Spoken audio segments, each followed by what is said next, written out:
So for more on this hour, we're joined by Lieutenant Colonel Michael Waltz, a former Green Beret commander and counterterrorism advisor to then Vice President Dick Cheney. Colonel, so nice to have you. Thanks, Arthur. Thank you. So what is the right path? I mean, who puts what kind of pressure on Kim Jong-un?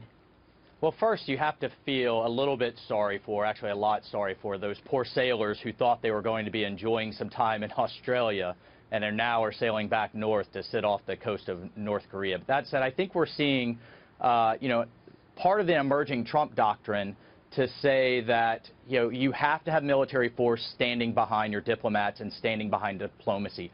Otherwise, it's just words. And I think we're moving beyond the point where we can just dismiss nuclear tests and missile launches by the North Koreans as, a two-pot dictator that's behaving like a toddler to just get attention. The North Koreans are developing very real capabilities.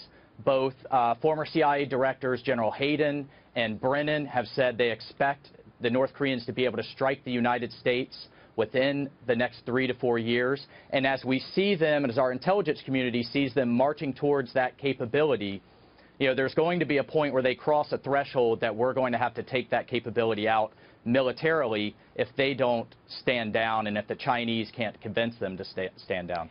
Is there any condition in which President Trump speaks directly to Kim Jong-un?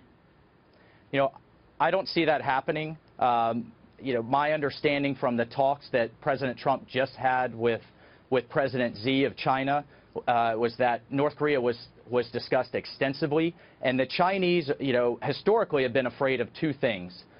One, a mass refugee flow across the North Korean border into China that destabilizes that part of China. And two, what they're really afraid of is a unified Korean peninsula with 30,000 American troops that are friendly to the U.S. I think at this point, the Chinese calculus must change, and that they're more afraid of another war on the Korean peninsula as they develop this kind of unpredictable capability that we're going to be forced to do something about.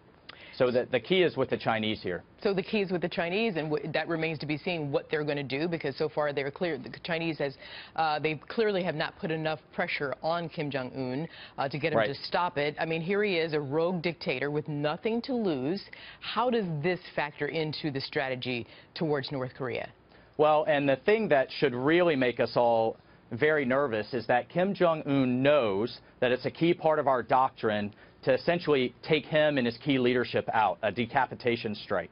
So as he is moving towards that threshold of being able to strike the U.S., and he knows it and we know it, and we both have a first strike doctrine that he's trying to develop with his short-range missiles that can hit our military bases in South Korea, we have a very scary game of chicken that's going to go on in the geopolitical stage, and that's why the Chinese absolutely have to step in and stop this catastrophe that's unfolding. Yeah, and you have, you talk about the Chinese, and you have President Trump saying, hey, look, China, if you can't do something about North Korea, the U.S. will go it alone. Well, that's right. Meanwhile, you have Kim Jong-un saying, if the strike on Syria is a warning to North Korea, forget about it. We're not bothered by it. We're not scared of it. I mean, does this war of words continue and remain just that, or is there an imminent military strike here involved? I cannot see another option aside from China truly stepping in a meaningful way and taking charge of this situation. And for those that would criticize the administration, the Trump administration, for being too quick to military action, look, we had almost 14 years of six-party talks under both Bush and Obama, the last outreach being in 12 and 14, where we reached out with fuel aid and it didn't work. Colonel, quickly, they told me to wrap it. If Kim Jong-un were to do a preemptive strike, what would that look like? It would look like short-range missiles on our military bases in South Korea, on our ports in Japan and in South Korea to prevent our ability to reinforce. Okay, you mentioned that. Okay, Colonel Waltz, thank you very much. We'll talk to you again soon. Thank you. Sure.